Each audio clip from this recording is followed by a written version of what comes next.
Pantera. Dimebag Darrell could have played the most basic dime-a-dozen 4/4 down-tuned guitar riff and you would still come in your pants. Be honest here. Breaking Benjamin. They have made 6 albums that sound the absolute fucking same and you will still slam your credit card down every time to eat that shit up like it's a $100 steak. Dream Theater. How's it feel to be the most pretentious cunt in the room? Also, Mike Portnoy is not the greatest drummer to ever live, so stop acting like he is. Bring Me the Horizon. You're either a mosh-friendly jock, a devious emo girl, or a scene kid that just never grew up. Either way, it's been 17 fucking years since Count Your Blessings. Stop drinking the copium. They're not going to be a deathcore band again. Danzig. If you're a woman, you have had fantasies of Glenn Danzig. If you're a man, you have had a severe mental crisis once or twice over whether or not you want to be Glenn Danzig or be with Glenn Danzig. Job for a Cowboy. Isn't it impressive that a group of rowdy dudes can make a 7-track EP in 2005 that deathcore purists are still salivating at the thought of sucking the dick of? I would think that if you would ever learn how to shut the ever-living fuck up about it. Emperor. You will die on the hill of In the Nightside Eclipse being the best black metal record ever made, and you need to stop doing that. Like, badly. Tool. How's it feel to be the guy standing in the corner of every single party that no one wants to talk to? AC/DC. You either like them because your duster boomer dad likes them, you heard them in a Toyota commercial, or the opening credits of a blockbuster movie. Either way, if you're a fan of AC/DC, you just completely look past the fact that they wrote the same song 30 times and made an entire career out of playing the same song in a different time signature. But you're too drunk and having too much fun to really care, so good for you. I trust AC/DC fans. Lorna Shore. Stop acting like you were cool because you knew Lorna Shore before they were popular. You're not cool. Lorna Shore have always been popular. They're just more popular now. Also, how's Will Ramos's dick feel? Cattle Decapitation. You praise the ground Travis Ryan walks on, and fight sweaty neckbeards on the daily about how impressive of a vocalist he is. Slaughter to Prevail. You're an alpha man. Ginger. You're an alpha woman. Slice the Cake. They released Odyssey to the West, and your cum tribute wall has only been growing ever since. Daughters. You had no idea who these guys were before Anthony Fantano covered them. Fantafaxith. You had no idea who these guys were before Anthony Fantano covered them. Horrendous. You had no idea who these guys were before Anthony Fantano covered them. Born of Osiris. You like to pretend that anything done after the year 2013 just simply doesn't exist in the Born of Osiris discography. Infant Annihilator. You need a girlfriend. Bad. Your diet of plain monster energy, Reddit, and 4chan is not going to do you well, I promise. I'm worried for you. Periphery. If Gent had an alignment test for most pretentious, you would rank concerningly high. Dark Throne. You still have wet dreams nightly over the same 3 albums of baby's first black metal. See you, Space Cowboy. Connie Scarbosa has made you question your sexuality regardless of what gender you are. Asking Alexandria. You go specifically out of your way to listen to every single new Asking Alexandria song, knowing you will not enjoy it, only to write a lengthy comment no one is going to read or care about, complaining about how they sold out. Either that, or you're one of the chill ones that still respects Danny as a vocalist. Nails. The favorite grindcore band of the person who has never heard a single other fucking grindcore band in their life. Motionless in White. They could rip off Marilyn Manson, Breaking Benjamin, every alternative metal band of the 2000s, Typo Negative, and him all at once, and you will still find a way to act like they are the most original band to come out of modern metalcore. The Locust. You like to be quirky, just admit it. You like to be really, really quirky. Meshuggah. You probably don't even like Gent and don't know where the hell these teenagers came from claiming that your favorite band invented it. Zeal and Ardor. You like it when your metal is politically charged and different, with a lot of influences in it. Deathspell Omega. You spend half of your time actually enjoying the music, and the other half of your time adamantly fighting back people calling your favorite band Nazis. Judas Priest. You probably think that Screaming for Vengeance and Painkiller are both extremely overrated records, but honestly, Judas Priest fans are pretty chill. Rock on. Cannibal Corpse.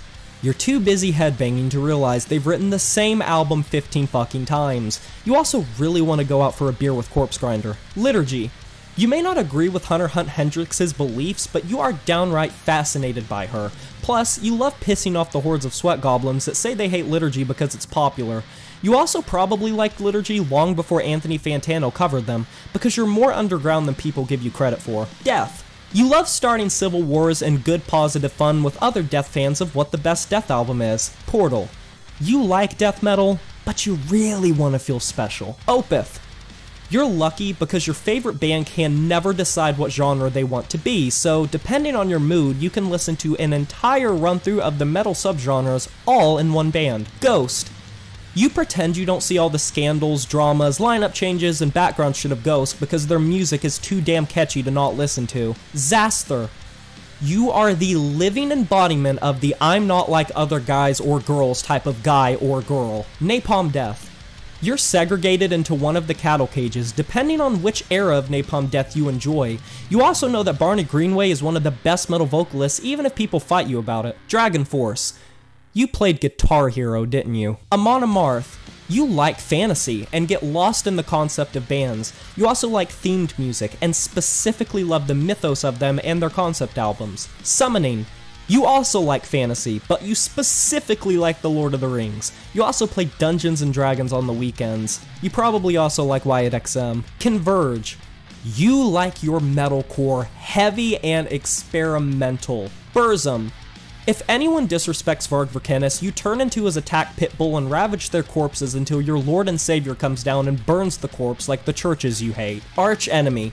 The favorite band of the incel metalhead who wants to point at a band and say, "See? I don't hate women. I love women. See?" Behemoth. You don't mind black metal to be well produced because you appreciate good sound engineering in black metal and think Behemoth sound great with it. Nightwish. The exception to the rule for people who usually hate symphonic metal and folk metal. Chances are, even if they are your favorite band, you're still not the biggest fan of the genre. You just really like Nightwish and don't care enough to look at the rest. Anthrax. You want to be different. You're a fucking contrarian. Admit it. Also, you're wrong. The Dillinger Escape Plan. You like your metal to be very, very much precise, and I can also predict that this band was likely the extreme gateway drug into mathcore for you. Deafheaven. You want to look like the cool person who listens to black metal but would cry the second you hear distortion or a lo-fi recorded black metal record. You listened to Sunbather once and proclaimed yourself a black metal fan from that day forward. Alcey. You are the cooler version of a Deafheaven fan in every single way. You're just pretty cool. Not much to say here. Megadeth. You think Metallica are overrated. Metallica. You think Megadeth are overrated. Plus, you will say the most lukewarm takes about Metallica like they are the hottest takes ever and act like you are changing the world. Slipknot. You would pay money to be a singular sweat molecule on Corey Taylor's forehead. You also get abnormally triggered when they are called nu metal. Gorgoroth. You hate Christianity and organized religion in general more than your average black metal fan. Audioslave. You think Soundgarden is overrated. Soundgarden. You think Audioslave is underrated. Rage Against the Machine. You think that them being back together doesn't mean much because they're old and their message just won't hit the same. Also, how's it feel to loop Bulls on Parade like your national anthem? My Chemical Romance. The first thought that entered your mind when they reunited was, oh, shit, lovely. I wonder how my childhood is going to get fucked up now. Veil of Maya. You're either a new fan that hates their deathcore era, or you're an old fan that hates their metalcore era. Pick your poison. Architects. You are closing your eyes really, really hard and regularly telling yourself that if you wish hard enough, their most recent 2 albums just simply will cease to exist. Killswitch Engage. The favorite metalcore band of the person who doesn't usually like metalcore. As I Lay Dying. You will justify Tim Lambesis' actions to your grave and back, just for the sake of getting to hear more As I Lay Dying riffs. Lamb of God. Please, for the love of God, get Randy Blythe's dick out of your mouth, you're gonna choke.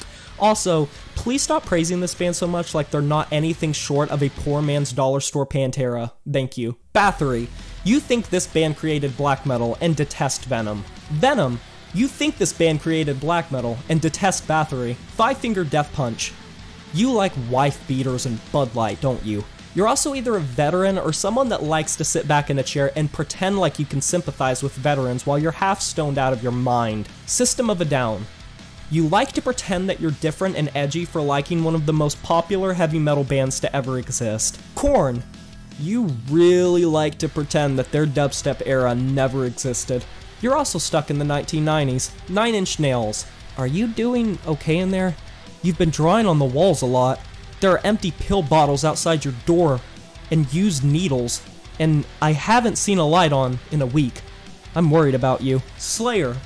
You don't listen to them for their vocals, their lyrics, or even the band themselves. You simply consume their solos like crack cocaine. You also cracked open a cold one and wept when they announced their retirement. I promise you that your tears will not make their arthritis go away. Rammstein. You think you're hot shit, but have not been anywhere near a woman's breast since you got stood up at prom. You also probably aren't even German, and no matter how many times you drunkenly sing Du Hast at karaoke night, you will never sing it fluently. I'm sorry. Black Sabbath. You think Ozzy will never die, and you stick to that story. And if you're a hipster, you think the Dio era of Black Sabbath was their best. Avenged Sevenfold. You were raised on PewDiePie, horrible quality Call of Duty tutorials, and skateboards. Linkin Park. Tell me you have unresolved childhood trauma, repressed memories, and suicidal thoughts without telling me you have unresolved childhood trauma, repressed memories, and suicidal thoughts. Typo Negative. You're like the less gay leather-bound hymn fan, but with the trade-off of being slightly more fucking depressed. Motorhead. You will never be even a quarter of the badass that Lemmy was. You don't own a Harley, you own a broken down Honda with an aux that barely functions, a beer gut, and you are fighting male pattern baldness. Snap back into reality. Bell Witch. Your go-to answer to why you find an hour-long track with one fucking riff per 5 minutes is always, you just don't understand the experience, man. Deftones. Your favorite pastimes are getting catfished by femboys on TikTok and trying to fake that you don't have severe mommy issues. Trivium. You spend your time either on a manic low or a manic high because they either continuously meet or don't meet your expectations, but you excuse it because you really want to be friends with Matt. Deer in Grey. You couldn't just listen to an avant-garde metal band, could you? You just had to listen to the avant-garde metal band with a decapitated ostrich as the lead vocalist. Watain! The band that went down the "let's be the most on-the-nose satanic black metal band" checklist, and the shock and awe bait gimmicks actually landed for you. Magua. You struggle to have a decent conversation with anyone about your favorite band because you're too damn busy trying to teach the dumb motherfuckers how to pronounce their name. Discordance Axis. We get it. The inalienable dreamless exist. You can shut the fuck up. Gridlink. The Chad Discordance Axis fan. Guar. You have a suspicious amount of furry energy radiating in you, don't you? Ice Nine Kills. Oh wow, your replica Negan from The Walking Dead bat, deluxe Blu-rays of the Halloween movies, and Werewolf Mask gave me no indication you were an Ice Nine Kills fan. Thanks for letting me know. Electric Callboy. You're the zany, hello, random guy that thinks you're the life of the party, but everyone would give anything to kick you the fuck out. Batushka. You don't know if you're morally allowed to like your favorite band half the time. Mournful Congregation. Your favorite band averages a 0 creative riff to 30-minute ratio, which is coincidentally the average sum of the bitches your musky, unkept ass will ever get. Rotting Christ. Greek black metal fans will look at them and say, well, I guess it's the fucking best we got. Steel Panther.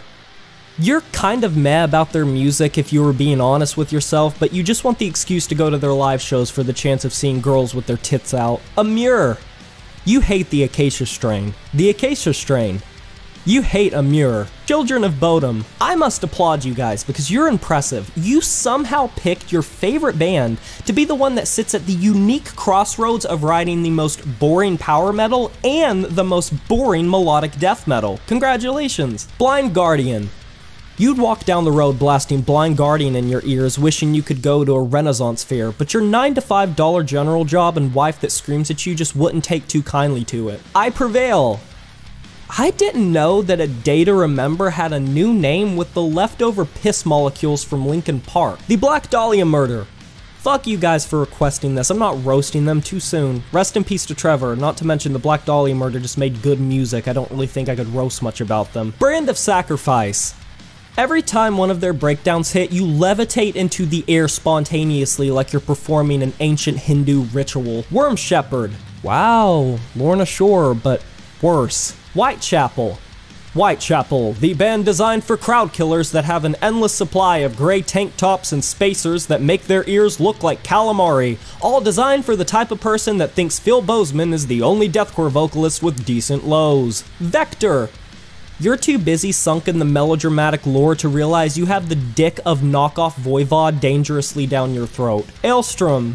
Aelstrom is your exception band for gimmicky genres. Scour. You. I like you.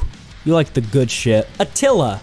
You try your very, very hardest to just ignore reading any of their lyrics or even following Franz as a person, and if anyone points them out to you, you just sadly bow your head and say, yeah, I know. Bullet for My Valentine.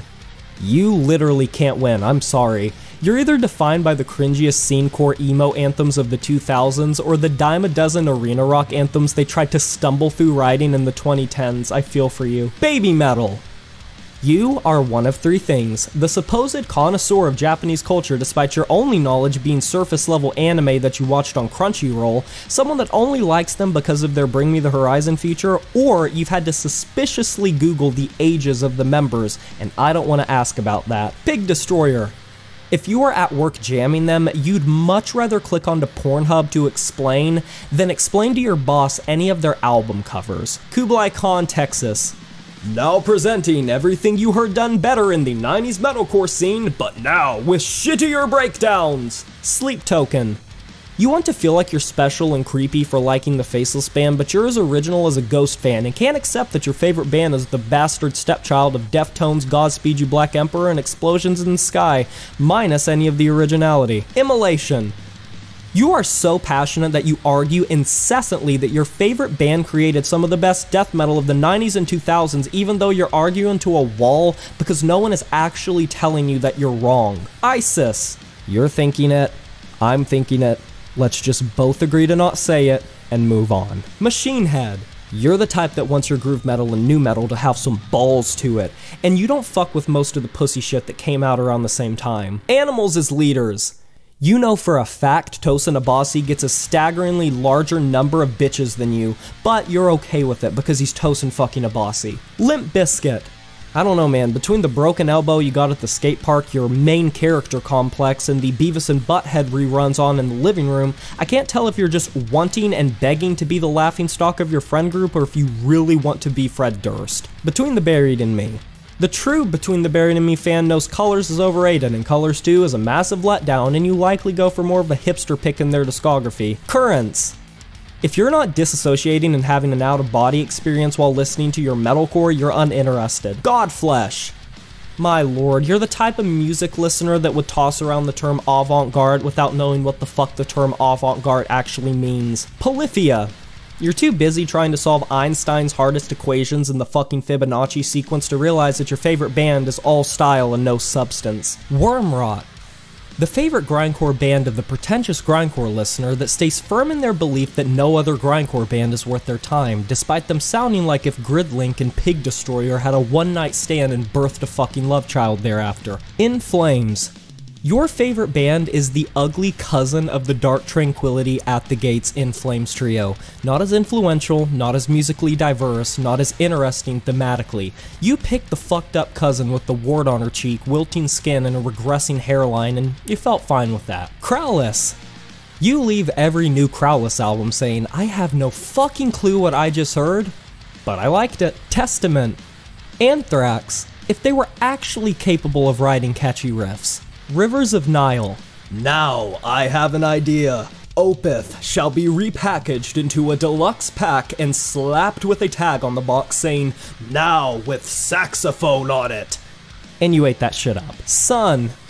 You can't name a single other fucking drone band, can you? Disturbed. The literal fucking physical abuse breakdown of Down With The Sickness really just hit you to your core and you've been hooked ever since. Mayhem. They are the lifeboat you are desperately clinging onto with your dear life because they're one of the only Norwegian black metal bands that still make decent old school music. Oh, the murder? Yeah, we don't talk about that. Dying Fetus. Brutal death metal may not be your usual cup of tea, and you may have not even enjoyed them on your first, second, or even third listen, but those grooves just got into your head and now they're a drug that you can't quit. Kveler Talk. Oh look, it's Entombed, but if they had the album covers of Baroness and the scraps of Dark Throne's crust punk era. Alice in Chains. Oh god, I know you. You're the dickweed that wears black shades on when you're inside the house listening to Man in the Box like you're the fucking main character of your own neo-noir crime series. The Melvins. Bro, my clique and I love the Melvins. Wait, what? You mean the time I woke up in the back of an alleyway with a bag of mushrooms, a green liquid on my face, and a dead hooker? Don't even worry about that, bro. We're a great group if you get to know us. Era. You have vented to your therapist about how your trust issues came specifically from Era, since every time you got a little bit comfortable with them, you woke up and they had a new fucking unclean vocalist. Mudvayne. You know good and damn well that Chad Gray's completely obliterating his voice every time he tries to grunt his way like a primordial ogre through a song, but you don't care, because you've also blown out your voice trying to grunt along in the car to dig. Pearl Jam. How does it feel to know your idol inspired every grumbling horse singer of the 2000s and 2010s? Sincerely, fuck you. Vane FM. You were a New England metalcore fan and creamed your pants when these guys hit the scene. Loathe. You were a New England metalcore fan and creamed your pants when these guys hit the scene. Knocked Loose. You really want to go to a Knocked Loose show, but are downright terrified of being spinning fucking crane kicked to the fourth dimension by a roided out kid in a backwards snapback. Dance Gavin Dance. Between John Mess's incomprehensible lyrics, the inability to maintain a fucking lineup, and the songwriting itself, I am truly convinced that Dance Gavin Dance fans are the schizophrenics of the metal world. Sepultura. You guys get off the hooks, because you're all pretty chill, just some grooving, thrashing fans of hard thrash metal. You're lucky. For now. Code Orange. You have punched an unimaginable number of holes in your wall during their breakdowns, blurring out in a haze and not remembering how they even got there because you blacked out in your one-man mosh pit at 3 AM on a Tuesday in your bedroom. Undeath. You probably don't like the surge of modern bands performing OSDM, but these guys rolled around and you pointed like that one fucking Leonardo DiCaprio meme and said, this right here, this is what I've been waiting for. Primitive Man.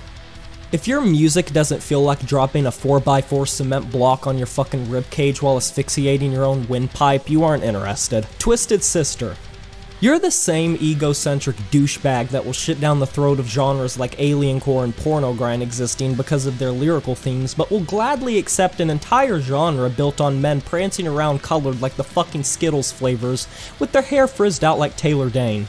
Cool. Paysage d'hiver. You don't actually care about this project outside of Involved. You bought into the mass hysteria of it becoming mainstream in the metal sphere and you forgot about it a month later, only to rediscover it and say to yourself, wow, this was shittier than I remember. Mastodon. You know, I usually don't like sludge metal or stoner, but Mastodon simply moved my soul, said the fans, unknowing of the fact that Mastodon was about to spawn an entire scene of copycats that hitch back on them like a dusty caravan in the desert and milk their tits of every stoner riff they've ever come up with. Circle Takes the Square. You think you're an underground genius in the screamo genre for liking one of the most popular screamo bands to ever exist. You're quite literally the equivalent of someone liking OK Computer by Radiohead and thinking they're special. Gojira. Your favorite band confidently wrote a track called Flying Whales, thought it was okay in the studio, it got passed through a semi-major metal label, and you somehow sat content with fucking knowing that. Touche Amore. Too soft to be considered non-poser music? Too heavy to not just be screamo trash. Ulver. If you liked them back when they were black metal, you have been tripping on acid for years now through their wacky-ass excursions into every electronic genre imaginable, and you're oddly fascinated, routinely don't enjoy it, but just can't help yourself but to come back. Ulver is truly the car crash you can't look away from. Dimmu Borgir. We get it. You're a baby, and you can't handle black metal if it doesn't have a violently raped violin and syncopated piano keys playing in the background, because you like your black metal with its balls chopped off like a horny pit bull. Archspire. Your idea of a fun musical experience is listening to a song played at 500 BPM, not knowing what the actual fuck you just heard, nodding your head and saying, "Great, I love it." Blood Incantation. Guys, I just found out something amazing. It turns out if you repackage the same shit 20 Buck Spin have been producing for a decade now and slap an alien on it, you can lasso in the Alex Jones fans, the hippies, and the Pick Me Girl death metal listeners all in one rope swing. Ain't it great? Manowar. You are not the sex symbol you think you are. You are not a chick magnet, and your 15 layers of Axe body spray are not doing you any favors to change that fact. Make them suffer. All of these new deathcore kids acting like blackened deathcore is new while you're sitting there violently gritting your teeth and spinning Neverbloom for the 10th time this week. Suicide Silence.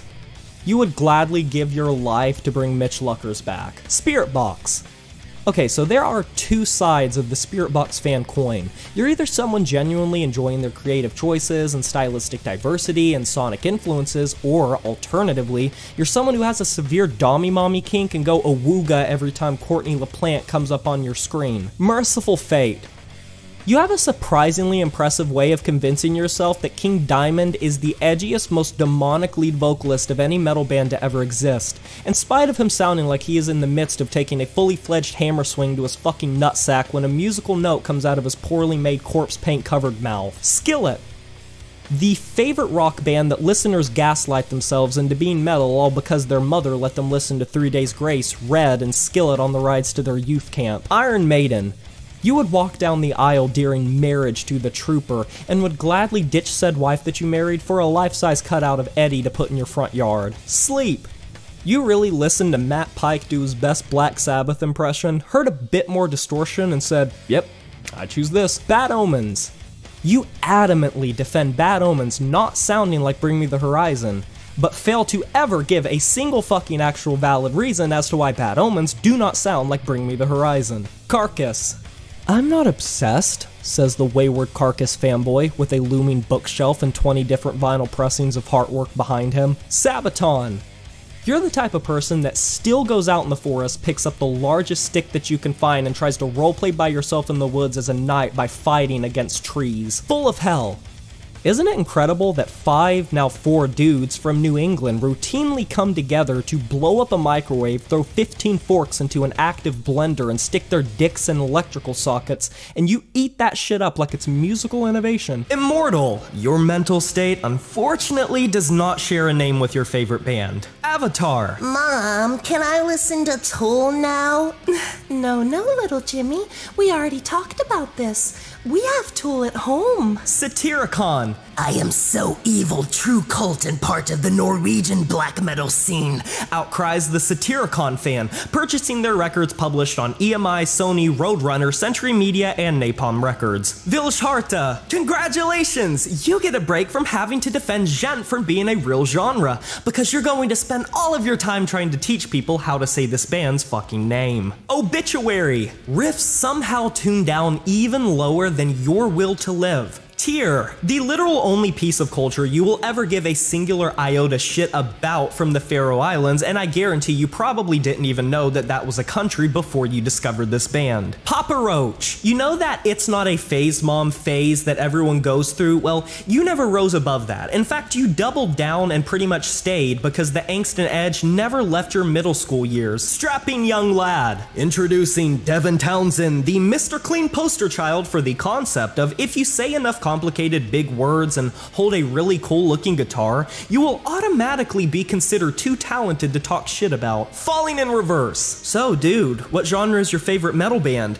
Yes, Hellhammer. While all these sweaty cult folk around you are arguing over whether or not Bathory or Venom were first, you're kicking back in your chair and enjoying what you think is the best first wave black metal. Rings of Saturn. So tell me, how old were you when you were diagnosed with ADHD again? Panopticon! The black gaze normies were taking over the 2010s American black metal scene, but you really didn't seem to care because you were far too busy trekking through the Appalachian Mountains on an odyssey to meet God himself to the backdrops of Roads to the North. Vector! Between you and I, this is the band that thrash heads listen to seem quirky and different. Eminence! From the perspiration on your underpits, the piss dripping down your leg, and the way that you have your tongue out like a panting dog, I am going to assume you have never heard of a fucking violin in your entire life. Starset! You're barely listening to a band. You're listening to the backing track to the latest action blockbuster coming out this summer that no one is going to remember in a year, or a fucking Toyota commercial alternatively. Demon Hunter, the logical Pokemon evolution of the average Skillet fan. Camelot. You know, I am such a big fan of Blind Guardian. Oh fuck, wrong band.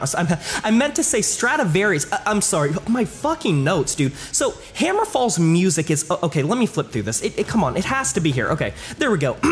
So the thing I like about Halloween, Beartooth. Who knew that if you slap some extra angst onto Caleb Shomo and added in tear-stained diary lyrics, people would somehow forget about Attack Attack? Volbeat, the absolute closest thing to a country band you will ever touch with a 100-foot pole. Humanity's Last Breath. Don't know how to break this to you, dude, but cool album covers unfortunately do not cover up sounding like every down-tempo deathcore band Unique Leader Records have shat out for the past decade. Rob Zombie. You've tried to get into the dark web one too many times, but that will not distract from the fact that your search history and its routine visits to livegore.com and God knows what else aren't doing you any favors as is. Flesh God Apocalypse. Alright guys, I'm just spitballing here at this boardroom meeting. We're going to string together the most basic sounding melodic death metal and hide its basicness by drizzling in some stock sounding orchestral bits, but we need something to help us stand out even more. Any ideas?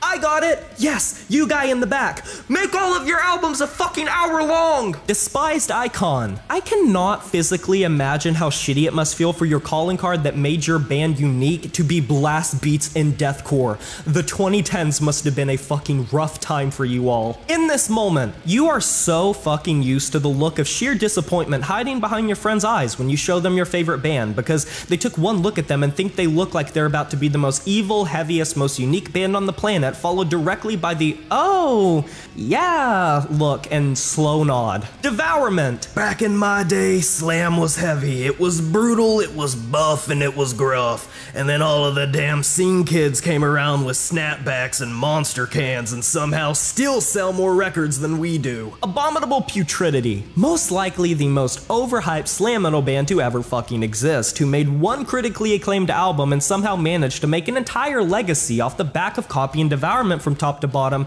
and making it sound like it was recorded out of a tin can. Within Destruction. Introducing Abominable Putridity if they were an actually good band. Nia Bliviscares. You know, you really would think that a band that literally translates directly to Forget Not would somehow be capable of releasing a memorable album that lives past the buzz it gets on the month it releases and is covered by Anthony Fantano and Banger TV. Wage War. Guys, we're just not selling enough records. Oh god, I don't know what to do. Our sales are down. Actually, I know what we're gonna do. Let's make an Architects album. Ulcerate. Technical death metal, avant-garde metal, experimental metal. You know, let's just go down the list and slap on every genre term we don't have an actual definition of and call it a day. I'm sure somewhere in the middle we'll get Ulcerate right. King 810. This breed of nu metal was not cool when it was popular, and I fucking promise it does not become any cooler when it's mixed with this breed of metalcore. Seven Dust. The favorite metal band of the metalhead who invites the seventh cousin who happens to be mixed to the family get-together to prove that they're not racist. Dying Fetus. You downright dread googling your favorite band's name, and you absolutely sweat bullets at the thought of being put one number up on the FBI watch list for the third time this month. Black Veil Brides. No. August Burns Red. Level with me here. When you're listening to an ABR song, you have an absolute crisis, because you never know if you want to go find a nearby core kid to crowd kill violently or alternatively sob your eyes out in a dimly lit room. Shadow of Intent. You are a cultured, sophisticated specimen that is only attracted to the finest of traditional music, Mozart, Beethoven, Bach, and the sounds of Cthulhu's mouth opening and swallowing an entire city. Twisted Sister, the favorite band of the person that owns at least one Twisted Sister shirt that they don't remember buying in their closet because they bought it at a weed store but they cannot name 5 songs from. Under Oath, the only Christian metal band that atheists and agnostics will make an exception for. Tala. Buddy, I don't know who needs to tell you this, but you are not nearly as funny as you think you are. You're the grown-up versions of the 2000s RAR XD kids, and you're likely tired of trying to explain what the fuck Tala call it are to any metalhead beyond the age of 25. Flyleaf! I don't know what is giving me this gut feeling, but I guarantee you that every single Flyleaf fan has a minimum of 3 tattoos they were peer pressured into getting that they massively regret in the most inconvenient of places. Coal Chamber. No amount of copium drinking will make their self-titled album cover anything short of a bottom 10 worst album cover of all time. Harakiri for the Sky. You believe you are grazing the open fields of Europe, hunting game and starting fires with 2 rocks smashing together and rubbing, but in reality, you are rocking back and forth in your IKEA chair that you could barely put together without the help of your mom, wearing out a worn out gray hoodie and sipping your Arizona iced tea. Bro job! If you were ever discovered listening to this by your homies, you would much rather switch tabs to a literal cartel beheading video than explain a single line of Bro Job's lyrics to them. Sanguisuga Bog, the salvation for the OSDM revivalist scene that you hate. It's just a bonus point that they have a really fucking sick name. Brand of Sacrifice. You couldn't just be the zany sci-fi deathcore fan everyone loves to hate, could you? You just had to be a weeb too. The Contortionist. You gotta trust me on this one. I guarantee you that you could take a drug cocktail of every psychedelic drug found in the inner reaches of the Amazon rainforest, and it would somehow still not give the same level of euphoric and disjointed feelings that the average Contortionist fan has when they listen to a Contortionist song. Gorguts. You refuse to believe your favorite band is capable of making a bad album, and have quite the ego because you are absolutely correct and you know it. Holding Absence. You are either in a perfectly healthy relationship or no relationship at all, and yet every single song they release makes you feel like you just got cheated on, lied to, left homeless, beaten, and forced to fend for yourself on the streets. Thy Art is Murder. There is nothing, and I mean absolutely nothing, that will get you more beast mode in the gym than when CJ hits a double-decker bus guttural low. You may never be able to replicate what you just bench pressed, but I promise you looked fucking sick doing it. At the Gates. While everyone under the sun is arguing about Amon Amarth and Flames and Dark Tranquility, you're kicking back in your chair knowing good and damn well that your band is the best melodic death metal band to come out of Sweden. Worm Shepherd. What, was Lorna Shore too basic for you? Parkway Drive. Trivium's riffs are better. Bullet for My Valentine's vocals are better. Just live with it. I'm just kidding. I'm not done with you yet though, because a lot of you motherfuckers requested this, so let me have my fun. It's pretty phenomenal that your favorite band can go from making the most digestible, basic metalcore music on the market, get sick of that, and instead of evolving, they start deciding to make the most digestible, basic heavy metal music on the market. Congratulations! Cannibal Corpse. Physically, you look like a serial killer. Internally, you are the nicest fucking person anyone could ever cross paths with. Machine Gun Kelly. And yes, Machine Gun Kelly is not metal, and I included him for the sole purpose of making fun of the delusional MGK fans who think he's metal. But MGK fans are sadists, as they are truly bearing witness to a master of his craft in speedrunning, somehow fucking up the legacy of every genre he touches. Sodom. Every violence-hungry warmonger's favorite band that they are completely clueless to the fact that they are one of the most anti-war bands that you can listen to. Suicide Silence. The definition of a let's pretend a certain era doesn't exist kind of band,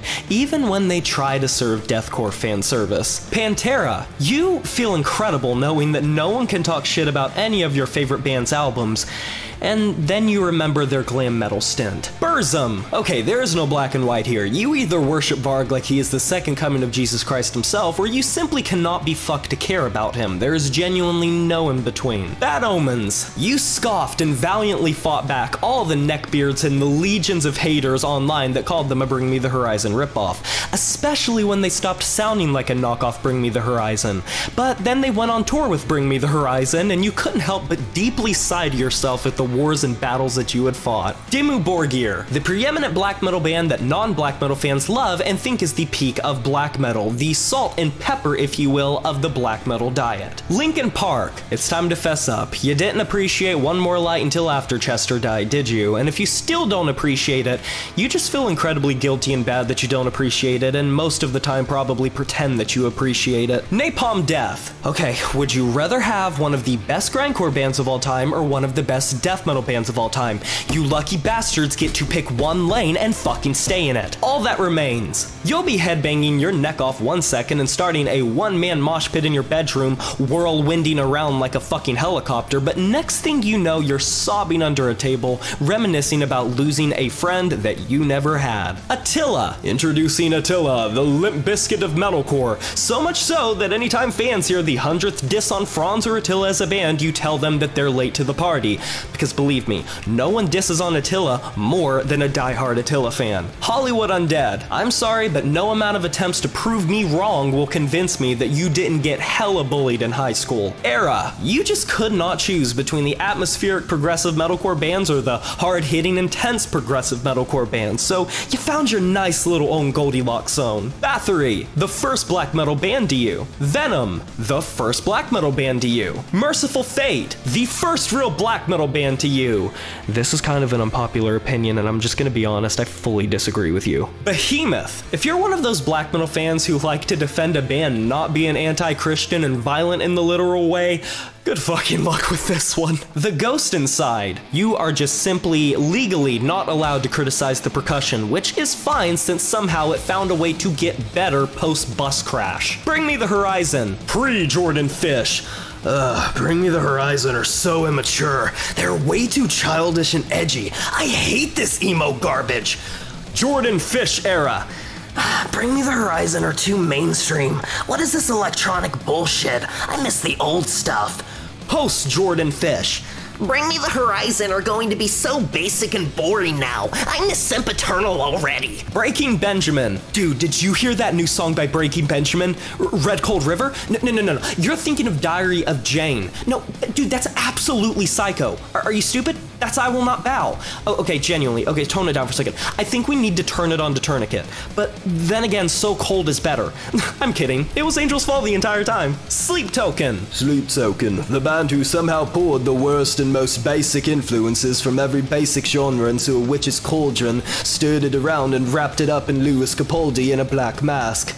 You aren't fooling anyone. And please, for the love of God, stop posting Vessel Thirst Trap TikToks. Avenged Sevenfold. Bro, Avenged Sevenfold fans cannot fucking win. No matter if it's metalcore, heavy metal, progressive metal, or experimental metal, someone, including your own kin most of the time, will find some way to have an issue with it. Xasthur, the favorite DSBM project from someone who has heard 5 DSBM projects max. Iron Maiden, the best parts of ear-smashing, head-bopping, leg-bouncing metal riffs, and the best drippings of early rock and blues. Congratulations. System of a Down. You don't really have to worry about anyone claiming System of a Down ever copied anyone, since they materialized their own subgenre from the 5th dimension, evidently, cranked out a handful of music-defining classic records, and then just decided to fucking dip. Fear Factory. If y'all industrial fans like this, you need to get a fucking reality check, because the Factory evidently can't decide what subgenre it wants to sound like every other record. Dream Theater. You know, just as a little bit of a word of advice for you, dude, people wouldn't care nearly as much about your pretentiousness if your head wasn't so far up Mike Portnoy's ass that you haven't seen the light of day since When Dream and Day Unite came out. Maximum the Hormone, otherwise known as Maximum the System of Linkin Park. Ashenspire. You know, I too am a fond admirer of post-progressive Black and Death Doom. Mudvayne. To be honest, you don't really care that Chad Gray doesn't know a single thing about how to do metal vocals properly in a way that doesn't damage his voice and doesn't sound like he's squeezing out a fat shit half the time, because he somehow makes it sound cooler than you'll ever be. Blood Incantation, the exception band for people who hate the OSDM revival scene. Slipknot. Dude, you have not lost your Call of Duty rage quite yet, and still have dents in your wall that you tried to hide with various shittily taped on posters from where you punched a hole right through it. How did that happen? Why did that happen? No one knows. Bury Tomorrow. Your neck might be busted from the headbanging, but your muscles are still bigger than your will to live, at least. Suicidal Tendencies. Every left-winger's favorite right-wing band. Static X. I hate to be the one to pop your little bubble with a needle, but you are not nearly as quirky as you think you are in every single friend group you touch, and everyone talks about you behind your back, whether you know it or not, no matter how much you think people have your back or are your ride or dies. Creed. Do you regularly pick up the barbed wire bat and get ready to go to war to defend your favorite band because you still have a persecuted complex despite everyone not even thinking Creed is that bad?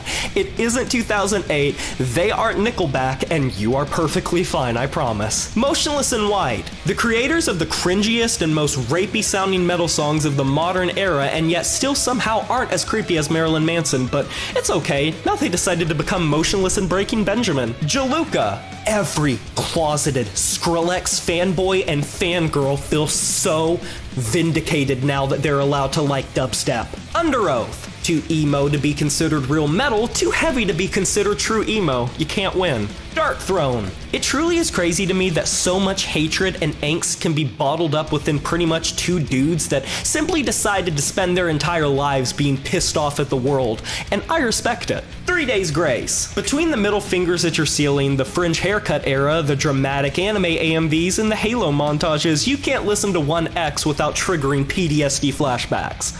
Impending Doom. God still will not forgive you. Woods of Ypres. You were a druid in your past life. We get it. You're cooler than any of us will ever be. Tenacious D. Ugh, you are bulletproof. You're just bulletproof, and no one can touch your band because you were lucky enough to get Jack Black. Fuck you. Last Days of Humanity. You are quite fond of pain. You want your ears to bleed as you listen to your favorite band. Either that or you truly do love a tin can that sounds like a rusted sewer barrel. Crowbar. You eat spikes, chew iron, piss fire, and shit out bricks, and you beat the ever-living fuck out of anyone who makes fun of it. Congratulations. Deftones. You never can quite decide whether or not you want to form a wall of death or have the gnarliest sex you'll ever have in your life with a devious alt woman. Nightwish. You hold no shame in admitting that no matter your gender or sexuality, you need desperately one of their vocalists, past or present, to step on you. And yes, the correct answer will and always has been Tarja. Northlane. So, how's ascending to another plane of existence going for you? Slaughter to Prevail. You may just develop lockjaw from how hard of a perpetual stank face you're stuck in. I wrestled a bear once. So let's set the record straight for a second and just kinda air out the dirty laundry. Are you snarky at Spirit Box because you miss Courtney's OG days of brutality? Or are you snarky at Spirit Box because their music is more interesting than I Wrestled a Bear Once's will ever be? Amon Amarth, the official soundtrack to your inner monologue of being the hero of your own story, even if you are sunk back in a fart-laden couch cushion on your third can of Pabst Blue Ribbon of the Night, re-watching reruns of The Office. Bell Witch. Never has a band averaged one riff per 10 minutes and gotten this much critical acclaim before. Sleep. The exact contradiction to the statement that I just stated for Bell Witch. I See Stars. You never outgrew crapcore, did you? At least you picked the one good electronicore band. Alice in Chains. Grunge fans may catch a lot of crap, but I promise you that no Alice in Chains fan catches crap. Trust me on this one. Veil of Maya. You think their metalcore era is better than their deathcore era. Born of Osiris. You think their deathcore era is better than their metalcore era. Attack Attack. You truly are the one annoying kid at every concert you don't belong at that will not shut the fuck up and thinks you have far more main character energy than you actually could ever pull off. Stick to being the comic relief. Mushroom Head. Slipknot for theater kids, art majors, and gender studies specialists. Korn. Porn would be easier to explain to most people than your average Korn song. Knocked Loose. I am so sorry in so many ways that the normies got a hold of you, but hey, at least you played Coachella. Five Finger Death Punch. Fun fact, your average Five Finger Death Punch concert is the textbook definition of what CNN sees in their nightmares, with your average Five Finger Death Punch fan servicing as the sleep paralysis demon thereafter. Baby Metal. You belong on an FBI watch list. Opeth. You have gotten so damn tired of attempting to categorize Opeth that anytime someone asks what type of music they play, you just say yes and nod your head with a smile on your face. Death. You are happy to know and will die happy to know that you'll forever have an eternal debate to the ends of the earth as to which Death album is the best, and the greatest part of it is there is no objectively wrong answer. Carcass. You take pride in flexing that your favorite band single-handedly started an entire subgenre, got bored of it, and decided to go master a pre-existing genre better than the bands that invented it. Testament. The thrash metal band that somehow did thrash better in many ways than the big four that no one seems to talk enough about. Disturbed. Between their signature song having a patent-pending domestic child abuse breakdown, or their other signature song being a cover of a fucking Simon and Garfunkel song that doesn't even showcase their own sound, you have no good place to help people start to get into your favorite band. Megadeth. The contrarians' favorite thrash metal band, or simply the ones who are pissed their hair isn't longer and more lustrous. You got one thing going for you though, your battle vests are cooler than any Metallica fans could ever be. Slayer. You are correct. Metallica. You know, Metallica has such a great discography. If you just take away Lulu, half of Load and Reload, the entirety of Saint Anger and Wipe It Away from Existence, chop 72 seasons and Hardwired to Self-Destruct in half, and forget Death Magnetic's production existence. You know, just shut the fuck up and listen to your 4 classics and be happy. Anthrax. You need to just accept that you are properly rated and move on and take the L. There is no shame in it and no judgment. I'm just kidding, there is so much shame in it and I am absolutely judging you for it. Tool. No music fan will spend more time dissecting a 0.05 second clip of a riff than a Tool fan, but I'll give y'all a pass. Y'all had to wait 13 fucking years for an okay comeback. Van Halen! For anyone who says that metal has a look and that it has to be hyper-masculine, I refer you to Van Halen. Trivium! You're the prime definition of consistent quality with no hiccups or bumps in the road. Typo Negative. Usually a band can either have sex appeal or good music, not both, never both, but when you have Peter Steele in your band, all logic goes straight out the window. Death Heaven. True cults don't believe that your band is black metal enough. Revenge. Normies believe your band is too black metal. Asking Alexandria. No matter how cringe people think it is, you know in your heart that Stand Up and Scream is a top 10 metalcore album. Mayhem. Oh, you don't feel judged when people talk about murder around you, you simply laugh at it. And people never know if you have murdered someone or if you just find it humorous, and that's the point, it's all part of the role. Killswitch Engage. Look, it's not that Jesse is a bad vocalist by any means, but whether it's before or after, when you have Howard Jones in an era, you are eternally going to be fucked out of your talent levels on the invisible talent scale if there ever was one. Architects. You're saddened by how listening to Peak Architects ruined every other gent and metalcore band at the time because they were just that damn good. Wage War. See the prior band. Hanabi. Motherfuckers will point at this band and say that Baby Metal is not the only Japanese metal band despite them being near identical to Baby Metal aesthetically and audibly. You are not fooling anyone and you still belong on an FBI watch list. Between the Buried and Me. Even your favorite band's worst albums are better than most progressive metal bands' best albums. As I Lay Dying. If there was ever a band high on the list of has a vocalist that looks like he can and did kill someone, it would be As I Lay Dying, so yeah, I guess? Nile, the biggest death metal legacy band that you'd be shocked to see the modern numbers of. Spoiler alert, it's not looking too hot for you Nile fan. Lorna Shore, you have an unhealthy parasocial relationship with Will Ramos. I'm sorry, but he is not your best friend. Spiritbox, they may not have been the first to do anything they do, and they will certainly not be the last to do anything they do, but they damn near perfected it while they are here. Sun, you know, most people will play devil's advocate when they don't understand a band and can see why people might enjoy it, but you feel like Atlas holding the earth itself up trying to properly explain why a Sun show is the best live concert experience that they will ever have. Wormrot, the grindcore equivalent of no matter how good you are, there will always be an Asian better than you. Twisted Sister, everyone knows your favorite band by name, they know what they look like, they know their aesthetic, they might know what they sound like, and even who is in the band, but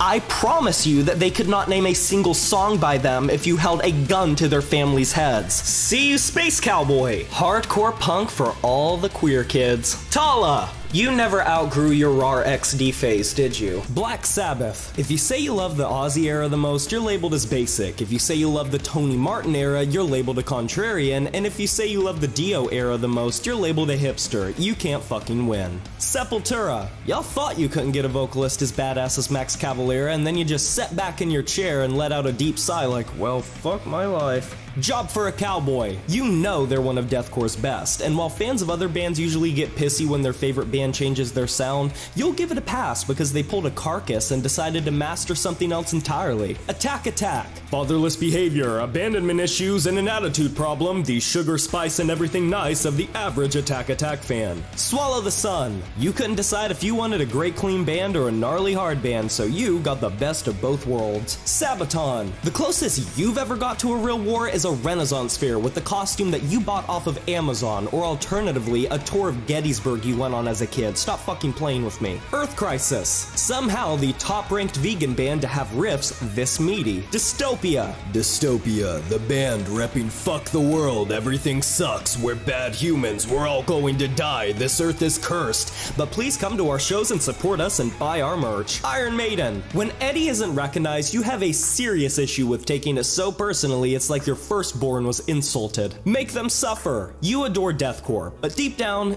you're a theater kid, aren't you? Blind Guardian. You too can be a great fantasy power metal band if you attend the Steal the Concepts from every fantasy author to ever walk the earth, yoink to get another free special convention. Death Angel. You have to respect the hustle of being the baby band to every band you look up to and then getting to their level. I honestly gotta give it to them. Death Clock. What a sad statement that the satirical band from Adult Swim can outdo the very bands it tries to emulate so often. I mean, regardless, they're still fucking awesome, but it's sad. Sorcerer. You know, I didn't know you could have song links this long and say a whole lot of nothing the entire runtime. Hatebreed. How many fucking holes are in your wall? I'm just asking for a friend out of morbid curiosity. Alter Bridge. You are happy knowing that Alter Bridge dunks on Creed any day of the week and twice on Sunday. August Burns Red. You are in a constant game of tug of war between sobbing and wanting to kill someone every time they come on shuffle. Lamb of God. When the new wave of heavy metal came about, so many bands in the late 90s and 2000s crossed over into the mainstream and tried to appeal to scene culture and popular nu metal trends. Lamb of God said fuck it and decided to get even heavier somehow, and that worked even better in the end. Meshuggah. Even Gent fans are tired of hearing about the Meshuggah dick riding, and you know that's when it's gone too far because Gent fans are usually insufferable. Whitechapel. Two things. Number one, something tells me you have a suspicious amount of knowledge of various weaponry and how they work. Besides that, if you learned how to do metal vocals, how much do you want me to bet that I can clock that you took your lows from Phil Bozeman? Gojira. I do not care how cool Gojira are. I'm still not letting them live down flying wells ever. They will be taking that to their grave. Cattle decapitation. It truly does not matter how many freakish sounds Travis Ryan makes. Every time he discovers a new way to sound like a fucking wretched swamp goblin, you will still be hopelessly impressed. Dragon Force. I mean it when I say you have truly never wanted to throat punch someone more than when you tell someone your favorite band and they happily exclaim, "Oh, the Through the Fire and Flames band, right?" Skillet. Be honest with me. You sell your standards short to not betray your faith, don't you? Cataclysm. What in the fucking MySpace did they do? I don't know how to inform you guys that replacing letters with other letters in a name to try to sound cooler does the exact opposite. Caligula's Horse. If they don't drop songs that sound like the trailer music for a blockbuster movie or alternatively a car commercial that no one cares about, you simply are not satisfied. Dio. No one dares to fuck with you in this lifetime unless they want to end up meeting their death date a bit sooner than anticipated. Saxon. The best band a lot of people don't know about that about 1,000 other famous bands took influence from, like Trust Fund Babies. Dying Fetus. The preeminent gateway drug for the most fucked up music imaginable. Creator. It really is a mindfuck that a band can sound this accessible and digestible, but simultaneously so complex and all over the place. This is fucking unfair. Machine Head. Pantera without the edge, Metallica without the riffs, Iron Maiden without the vocals. Angel Maker. Your favorite band materialized out of thin fucking air one day and suddenly was one of the top names in deathcore, and you don't even mind, and you certainly will not be caught dead complaining about it. Infant Annihilator. Proof that you don't have to take metal too seriously to make some of the heaviest shit possible, though I do blame you zany crackheads for making the loudness war in metal 10 times worse than it had to be. Marilyn Manson. Your kink is simply being offensive to people. You have a horny meter that increases or decreases based on how many people in a room are simply annoyed with your very presence. Metal Church. Enter for the sick riffs, leave with an existential crisis. Saliva. You've been through it so many times. When you tell an unsuspecting friend your favorite band is Saliva, they give you the strangest look in the world until you let them hear click click boom, ladies and gentlemen, or always, and they'll just go,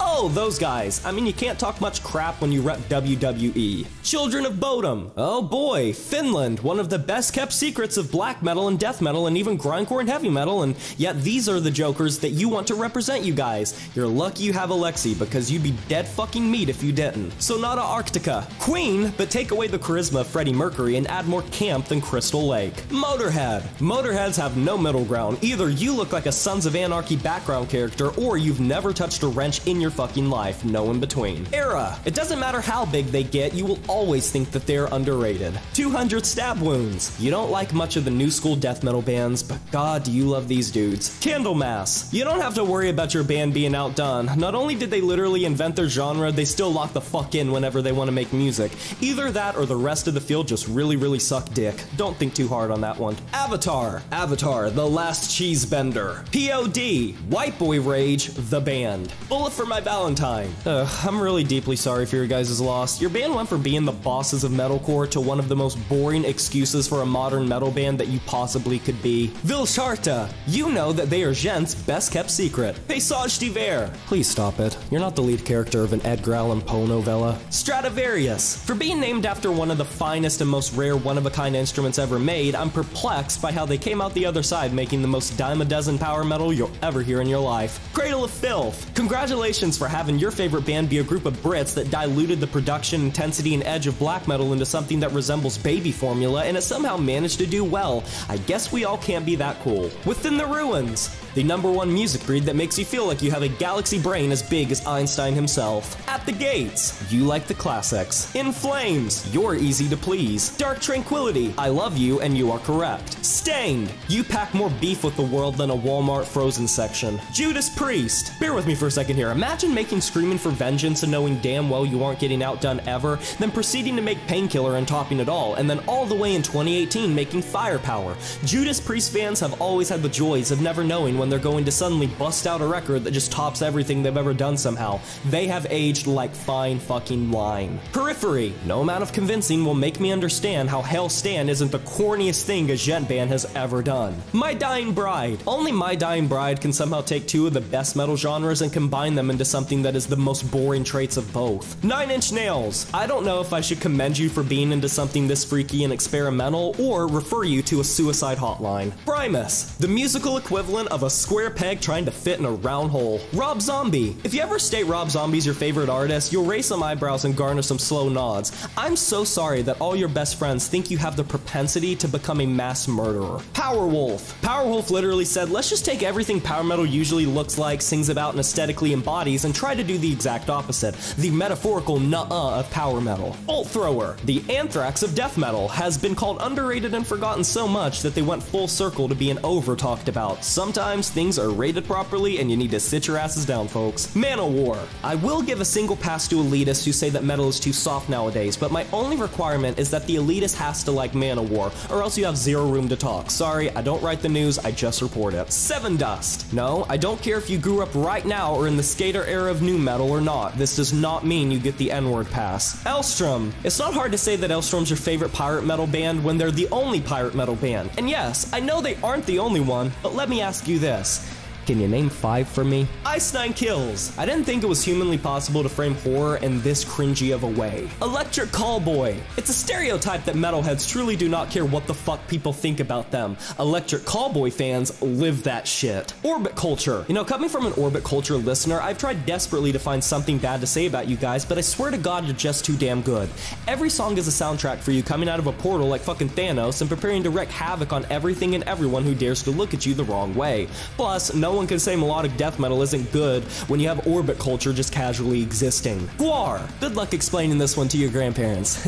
Go on. Try. Rammstein. Any German man or woman that listens to Rammstein has more testosterone in their body than your average bodybuilder, and this is clinically proven. And non-Germans cannot help but feel patriotic for a country they otherwise see as being in a perpetual state of timeout. Vector. The favorite band of the local thrash metal fan that has spent a concerning amount of money collecting Yu-Gi-Oh memorabilia, and yes, that is very specific, but you fucking know I'm right. Mastodon. You simply cannot be upset listening to Mastodon when their riffs are thicker than your will to live. Acid Bath. Your favorite clusterfuck of a band. Bethlehem, the most fucking depressing black metal band that isn't DSBM. King Gizzard and the Lizard Wizard. Okay, you all can't have your cake and eat it too. You get to pick a genre and stay in it. I'm not going to put up with your crazed Australian jammers going on fucking side quests and somehow acing it every time. Stop. Devin Townsend, the prime definition of being able to listen to something, not know jack shit about what you just heard or how it was made, but simply knowing it was incredible. Arch Enemy, nice try. This still doesn't make me believe that you respect women in metal. Worm Shepherd, Lorna Shore for the people who want to say they're not like other metalheads. Nails, one of the only bands that truly live up to their name. Full Soul of Hell. Would you like some music with your distortion? Emperor. You may be true cult and not like any extra influences in your black metal, but you give a pass for Emperor's symphonic asses. Profanatica, the most European sounding black metal band that isn't even from Europe, all while sounding like it was recorded on a flip phone from down the fucking road. Oceano, the poster children for wasted potential who blew everyone's mind, then decided to take their sweet time to ever breathe again and then come back mediocre. Die Artist Murder. I don't know, I guess when you have pretty good chunky instrumentation behind you and a damn good frontman vocalist, you can find the most basic ways to attack religion and repeat that formula since 2006 and it's fine. Imminence. It really goes to show that the sad state of metalcore is so cookie cutter that a band with one different instrument can make everyone stare in awe like a solar eclipse. Rings of Saturn. You too can hide not having good core songwriting if you shelter your songs behind 500 BPM compositions. King 810. Wow, I sure am glad we have some bands still cranking out nu metal. I just kinda wish it wasn't the lowest standards of nu metal. Exodus. Okay, I love Exodus, but is your band really that good? I mean, y'all got denied Big 4 of thrash metal status, got bumped to Big 5, and now it's the Big 8 of thrash metal. Eventually, they're going to be pushed more to the back of the line than a fucking Disney ride wait time. Limp Bizkit. Living proof that some stereotypes exist for a damn good reason. Ginger. I'm so sorry the normies got a hold of you. Falling in Reverse. Haters truly do not grasp yet that every single attempt to cancel Ronnie Radke only makes the band more spiteful, and him, and no matter how much hate they all receive, it's not going to make them any less of a talented out-the-ass band. Deicide. Most metalheads have a lot of facts to back them when they say not all metal is evil or satanic, but I don't know if y'all are going to be able to explain this one. Malevolent Creation. You are the textbook definition of flying under the radar. Tyr. The only reason you even know that the Faroe Islands is a place that exists and not just some place you assumed was from a Robert Jordan novel. Panopticon. No band or artist has successfully embodied the spirit of the soundtrack to you, wishing you were a hermit living up in the mountains for the rest of your mortal life quite like Panopticon. Winter Sun. It's pretty hard to explain how a band can simultaneously sound like they are connected to the mother spirit of nature herself, but also from a different dimension at the same time, but it's working out seemingly. The Dillinger Escape Plan. Some of the craziest music you'll ever hear from some of the nicest dudes to ever exist. Pig Destroyer. You like consistency, don't you? Queensryche. Oh, holy fuck, it's Van Halen if they actually had some nuance to their music. Death metal. You're too busy sucking off the memory of Chuck Schuldiner in the shower that you haven't realized your genre has been treading water for 2 decades now, and yet the next time a band from 20 Buck Spin comes out with a new demo from a band with an unintelligible logo, 5 songs, and no originality, you will practically fall on your knees for the cassette. Grindcore. Your preference for the best concert experience possible is 6 sweaty balding dudes in a basement of an abandoned tortilla factory, with the lights flickering, a heroin needle on the floor, and enough spit on the microphone by the end of the setlist to single-handedly bring about a new strain of influenza. Nu metal. The strange case of a genre where the listeners actually enjoy all of the most popular bands within it and completely disregard the underground scene at the time for how cringy it was. If you were a kid growing up in the late 90s and 2000s, you likely hold this genre with so much nostalgia and influence, and hear the influence of bands like Linkin Park, Slipknot, and Korn all across the modern metal landscape. Listening to any of these classics brings you back to your youth. Funeral doom metal. Your favorite bands could average a 1 riff per 5-minute interval consistently, and you would still put your hands in your face like a Shakespearean tragedy and proclaim it to be the most ingenious 5 minutes you have ever heard in your life. Doom metal. Please take care of yourself, I don't want to lose you. Gore grind. If your vocalist doesn't sound like a gurgling sewer drain that needs a plumber immediately, playing amidst a jackhammer for a guitar and a fucking tin can being hit with a stick, you're uninterested. Power violence. You really looked at grindcore and said that wasn't enough for you. Noise grind. You really looked at power violence and said that wasn't enough for you. War metal. You have been pissed at the fucking world since you have come out of the womb, and you haven't stopped making it everyone else's problem ever since. Unblack metal. Edgy satanic music for the everyday lad in a polo at youth camp. Sludge metal. Would you like some actual music with your distortion and feedback? No?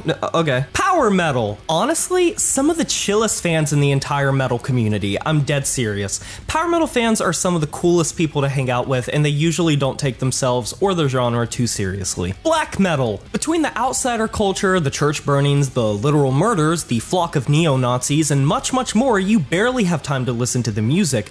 And when you do, you've become adept at dodging bullets like fucking Neo from The Matrix for allegations of being satanic. But it's okay, because you can drown them out whilst listening to your favorite band, who likely sound like they were recorded on a BlackBerry from 2002 down the street and around the corner in a cave. Black gaze. Are you a clout-chasing normie or someone who genuinely likes the music? Doesn't matter. Sit down. You're gonna get hated by the entire black metal community regardless. Avant-garde metal. I don't care how far you have gone down the rabbit hole, the strongest of avant-garde metal fans still cannot come up with a single consistent definition for what their favorite fucking genre even means. Extreme metal. Hey guys, we literally don't know how to categorize this band, and we don't particularly care, so let's just call them extreme metal. Glam metal. Glam metal fans will confidently criticize genres like gore grind and pirate metal for being gimmicky and based on lyrics and aesthetics, but will be perfectly okay with men in makeup and leotards walking out on stage and singing like they just caught a hammer swing to their nutsack with hair like Cyndi Lauper. Melodic death metal. Extreme metal for people who don't like extreme music. Death grind. Your favorite band either has too much death metal and not enough grindcore, or too much grindcore and not enough death metal. Christian metal. You were forced to listen to specific kinds of music growing up that aligned with your family's beliefs, but to this day you will die on the mountain that some of your favorite bands made straight bangers. Progressive metal. How does it feel to be the one guy at every single party that infinitely rambles about a hyper-specific niche topic that no one fucking cares about, but is too socially inept to realize that no one actually cares about what you're talking about? Gent. Everyone loves to dump on your genre not being a genre, but you're too busy with your Beat headphones cranked up all the way listening to the progressive metalcore. You get all the perks of listening to Gent without the shitty reputation that Gent fans get. Brutal death metal. The determining factor and measurement of if a band is good or not to you is how much the vocalist sounds like a troll living under a bridge. Based on that, it is either not heavy enough or tolerable. You are constantly in search of something heavier. Slam metal. There is no person that hates a slam metal fan more than another snapback wearing slam metal fan arguing with the first slam metal fan of if the band that they like are slam metal or not. Pirate metal. Tell me that your favorite band is Elstorm without telling me your favorite band is Elstorm. Death doom. Slow, sad, sullen headbanging. It's gonna be okay, man. It's gonna be okay. Thrash metal. Even if you don't like the band you're currently listening to, you can't resist the shredding and the solos. They're like a magnet to you. Also, the German Big Four are better. Sorry, not sorry. Electro grind. You're living in the fucking Matrix in a way we normal mortals cannot even hope to comprehend. Metalcore. Tough boys, beat down, hardcore, emo. You feel like a tough bitch when the breakdown hits, so you stage an all-out one-man mosh pit in your bedroom at 3 AM, whirlwinding through the air like an oscillating fan, but then the chorus hits and you're back in your sad boy hours contemplating your entire existence. Crust punk. You want your band sounding like filth. Straight filth.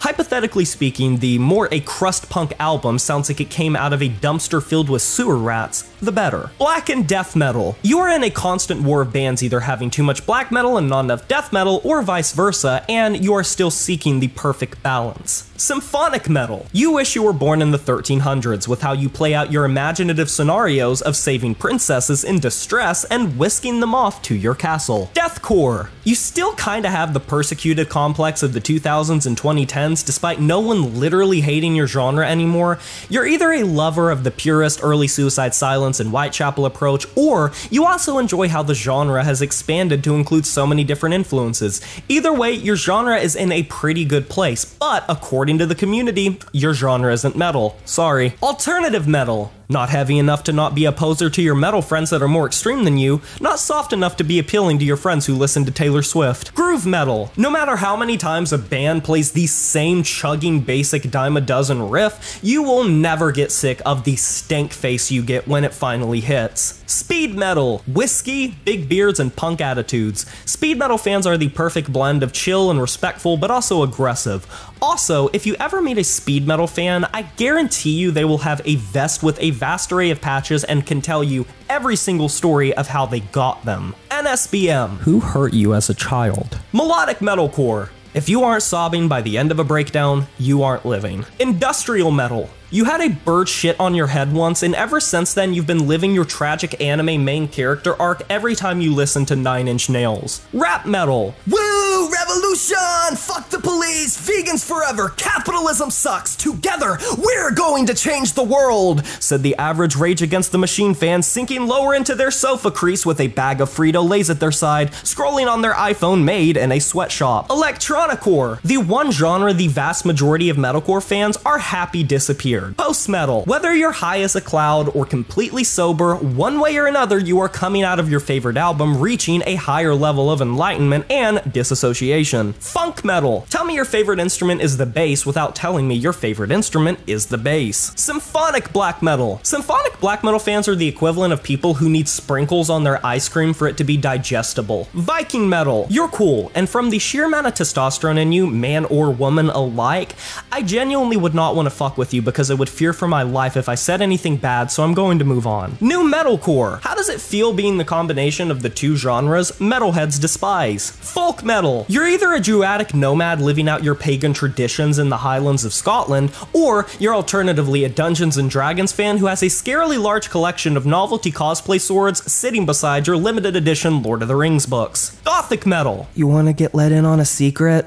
This is how metalheads can get away with being emo kids and still be cool. Grunge. You're the ideal romantic partner for someone who is frugal because your shopping consists of the clearance section at Walmart and the local thrift store down the road. Mathcore. If you can listen to a complete track in 5 minutes and literally not know what you just heard, you consider it a masterpiece. Kawaii metal. I do not ever want to see your search history. Okay, you guys asked for it and it's been a long time coming. Let's get into it. The Arctic Monkeys. You're easy to please, aren't you? Guns N' Roses. You impulse bought the coolest looking guitar from Guitar Center, played it for a week, got frustrated that you couldn't ace the YouTube tutorial you watched, and it's been collecting dust in the closet ever since, even though you skipped parts 1, 2, 3, 4, 5, 6, and 7. Nirvana. You will go out of your way to give yourself the moral high ground by claiming you like the underrated Nirvana albums, despite the fact that every single Nirvana album has sold more copies than 85% of any other fucking rock band in their entire career. The Police,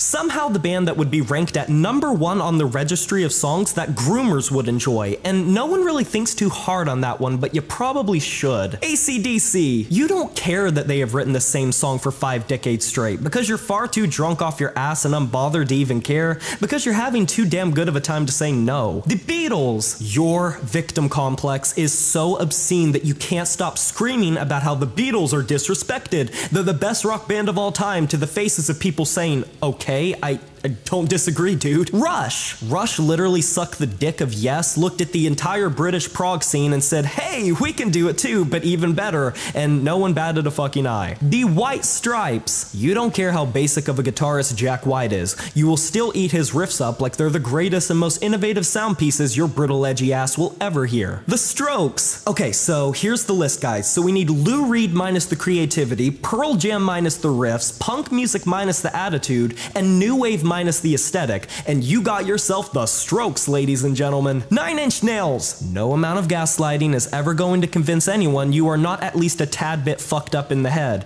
You were the guy rooting for the Joker in The Dark Knight. Radiohead. You know the saying that if you put clothes away for 20 years, they come back in style? Well, I think radio fans have been called pretentious and overzealous long enough that it's balanced out and now they're just chill. The Velvet Underground. Everyone can argue about what and who, influence, whatever, but you get to smile happily and go to your grave knowing that your favorite band was literally proto-fucking everything. Pink Floyd. No matter which Pink Floyd album you state as your favorite, you will still inevitably somehow come across more baked sounding talking about it than the last Pink Floyd fan that came before you. But rest assured, you are safe knowing that there isn't a wrong pick. Queen. The only exception you'll make to the rule of if a song gets overplayed it becomes stale, considering half of Queen's discography falls into that category. The Rolling Stones. The Beatles are are too tame for you, the Beach Boys are too pretty for you, the Who are too poppy for you, and while all that is fine, you really have to sit there and stew in the fact knowing that regardless of how young or old you are, Mick Jagger will inevitably fucking outlive you. The Doors! I don't know if this is too specific, but I feel like you're a big fan of sitting on a lawn chair you bought from Walmart, smoking a cheap cigarette from the local vape store, wearing your straw hat you got at Goodwill, and just sitting at sundown reminiscing about a war you absolutely didn't fight in. Coldplay. You know, it still perplexes me how a band can sound simultaneously so straight and so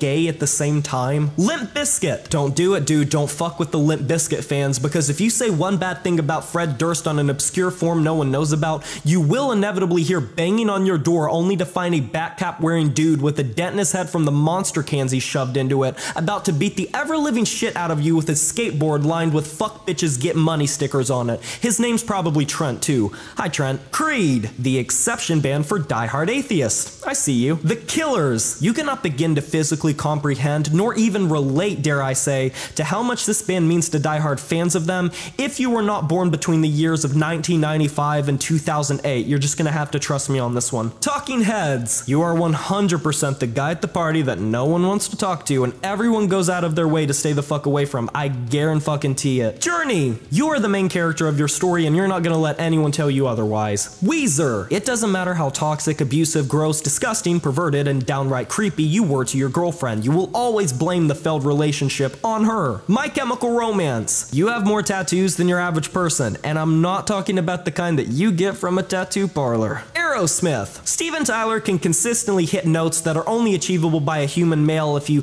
had a javelin thrown directly to pierce through your nutsack and drive them up into your stomach, and you will still somehow find a way to think that he is the most manly, testosterone-filled beast you have ever witnessed in your entire life. And you know what? You are absolutely correct. The Ramones. You desperately need some mania pills, a nap, and maybe to go back in time to have a better fucking childhood while you're at it. Nickelback. Your favorite band has somehow aged like fine wine, because in the end it's now unpopular to hate Nickelback. Funny how that works, ain't it? U2. Every time Bono does something that the whole world cringes at, all you can do is slowly nod and put your head in your hands and say, yeah, I know, we know. The Kinks. I know all the other Brits wanted to be Americans so fucking bad at this time period, but by God, we still had the Kinks. Grateful Dead. You're forever locked in an endless struggle of everyone knowing of the existence and name of your favorite band, but not being able to name a single fucking song, member, album, or fact about them. It fucking sucks, I know. The Cure. The longest running band that none of your friends even know exist. Evanescence. Your It's Not a Phase turned out to not really be a phase.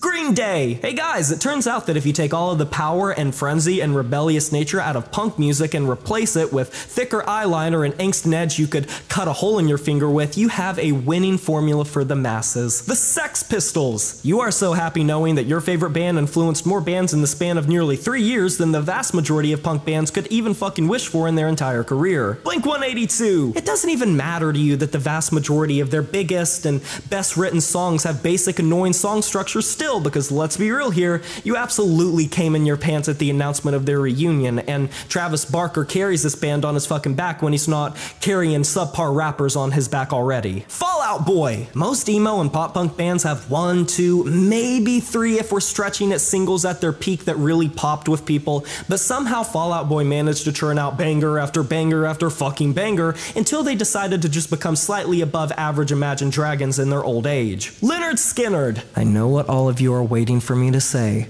and yes, I know it's low-hanging fruit, so I'm just gonna say it. The only free bird that's taking flight is your dick flying out of your pants at Cousin Becky at the family barbecue. There. You happy? The Smashing Pumpkins. Your IQ is past the known human levels of understanding, and the metaphysical questions that you pontificate upon are not only tantalizing, but the laws of the universe simply do not apply to you, as you have transcended the boundaries of our own intelligence, passing through the annals of time and the labyrinths at your will, hearkening back to the days prior to our existences. Either that, or you're just high on your second weed brownie of the day. I don't know. Pick your poison. Led Zeppelin. Well, I guess yoinking the blues from the blacks never hurt anyone, did it? Panic! at the Disco. I don't care how many power punk pop bangers he made, Brendon Urie is fucking creepy and you have to live with that fact. Def Leppard. I don't care if they're cheesy. I don't care if they're basic. Put some fucking respect on Rick Allen's name because that dude is a legend. Moving on. Foo Fighters. You're so engrossed in the appeal of Dave Grohl that you sometimes forget he was even in Nirvana. Paramore. You have at least 3 tattoos that you mortally regret because you don't even believe in the shit that you got inked on your body. We both know it. Don't even lie to me. Sonic Youth. You live, breathe, eat, and shit the 1990s, and you literally refuse to shut the ever-living fuck up about it. Three Doors Down. Alright. Dilute the grunge formula and take away any of the edge. I promise the Y2K kids are gonna love it. Genesis. You practically jump out of your chair the second someone mentions being a fan of Peter Gabriel or Phil Collins, eagerly waiting to say the same line you have been saying your whole entire fucking life. Okay, their solo works are fine, but have you heard of Genesis? The Beastie Boys. You hear people say Rage Against the Machine were the first to be hyper-political in music to such a degree, that Eminem was the first to make rap edgy, taking it into untamed territories like never before seen, and Limp Bizkit were the first to merge rap and rock in such a naughty way, and you're just sitting up against a wall with your arms crossed going, Red Hot Chili Peppers. There's no in between. It's one or the other. You're either a bass player that nuts to the sound of their bass lines, or you're someone who knows jack fucking shit about bass lines and still not because you act like you know what's going on and it just sounds cool regardless. Fleetwood Mac. You are so much cooler than anyone gives you credit for. Imagine Dragons. I put this band here because I wanted to, of course, not because Spotify, the Grammys, and every shitty car commercial are simultaneously holding me at gunpoint. No, never.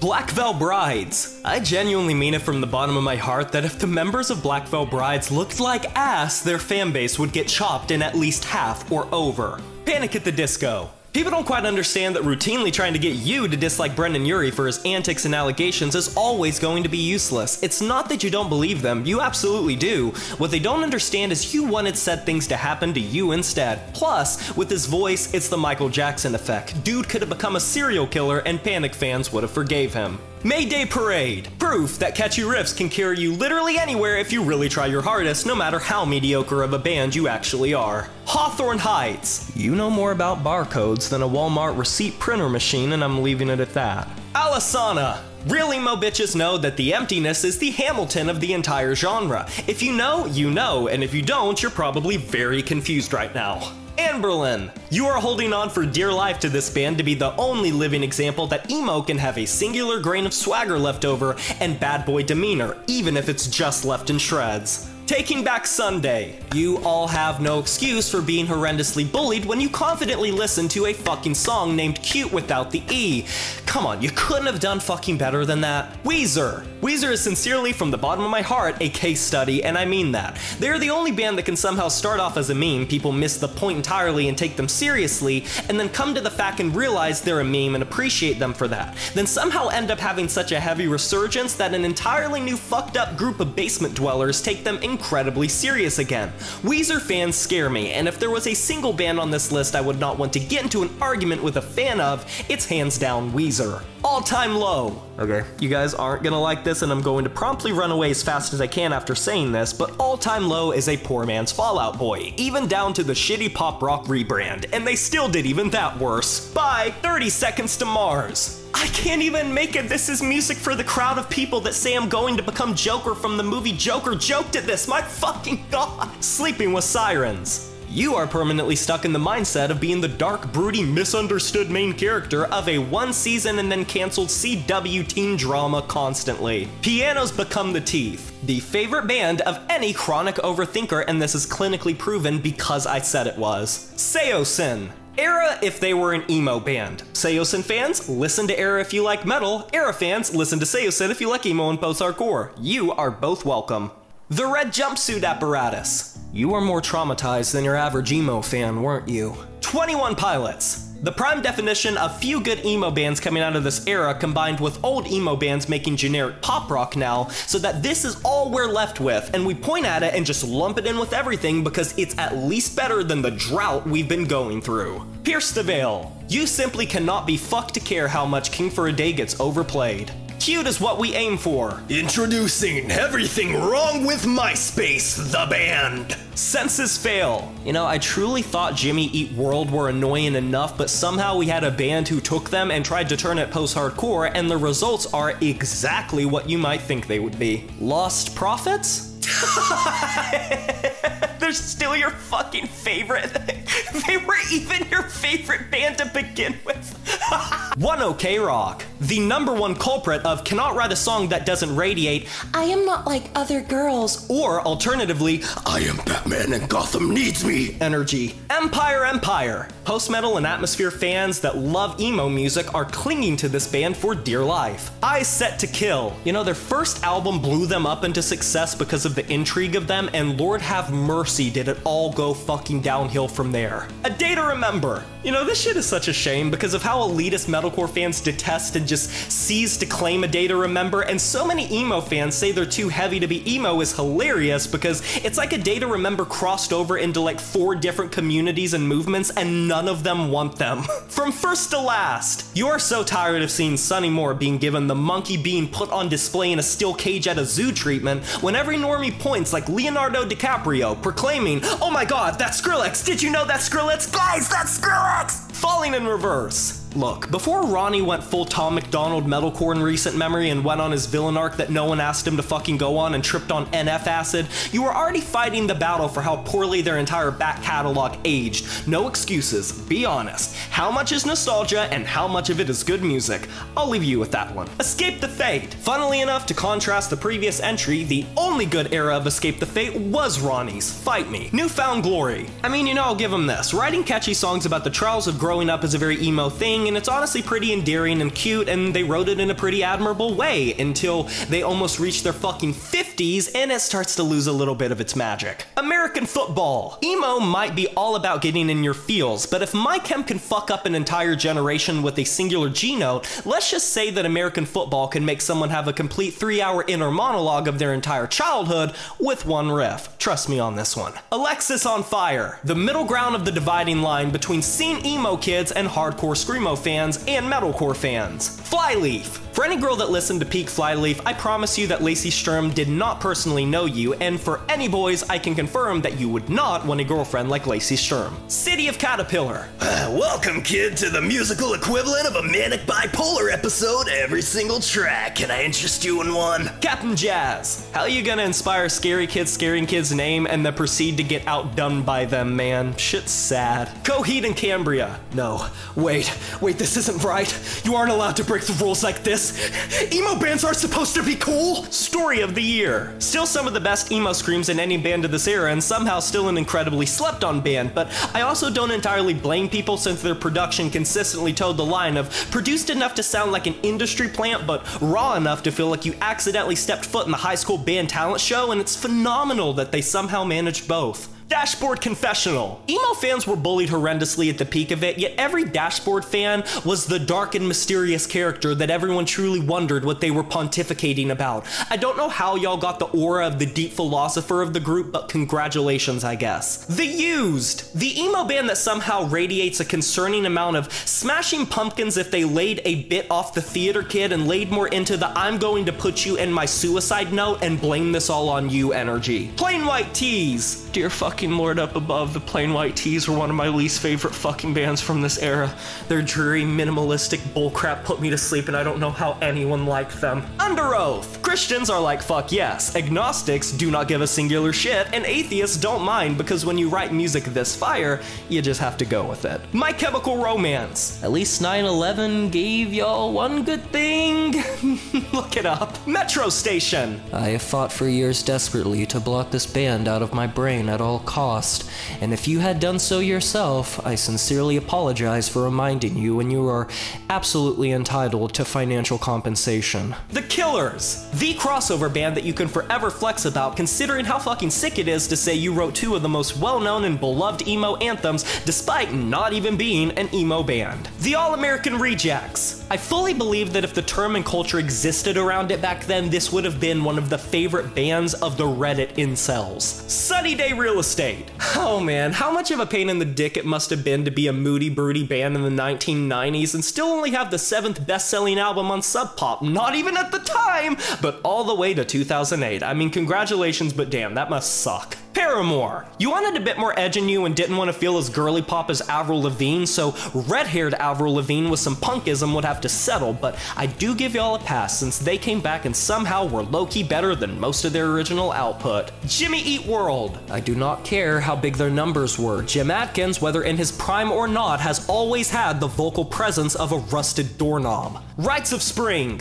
Considering how short their lifespan was, the fact they were far before their time, were not well respected except in the underground until after they were gone, I think it's safe to say that Rites of Spring are the William Wallace of the emo and post-hardcore scenes. Motherfuckers straight up paved the way for that shit and then just dipped. Embrace! The above statement stays correct. Silverstein. Silverstein's music radiates beta male woes in a way I cannot properly ascertain nor explain, but I truly do believe and stand by this. Does this mean it still doesn't fucking smack? I didn't say that now, did I? Silverstein rocks. Death Cab for Cutie. I'm sorry, you guys. Y'all used to really enjoy some good-ass minimalistic emo music until they discovered that writing basic guitar ballads for 15-year-old blonde girls living in rural Arkansas was more of a moneymaker, and can you even blame them? Evanescence. You know, it's straight up impressive to me to be a metal and rock band that can pack in so much angst that an entire generation of emo kids adopt you as their calling card, and simultaneously could discover that distorted electric guitars and screamed vocals and growled vocals existed in the world, so thanks to them for being a great gateway, I guess. Rise Against. Rise Against is the one non-emo equivalent of the dude who gets let into the nightclub simply because he's too fucking cool looking to turn away, and once he's in, he's somehow better than the people that are actually supposed to be there. Fall Out Boy. You know, it must feel pretty nice to have a solid 20 plus straight bangers in succession to your favorite band's name,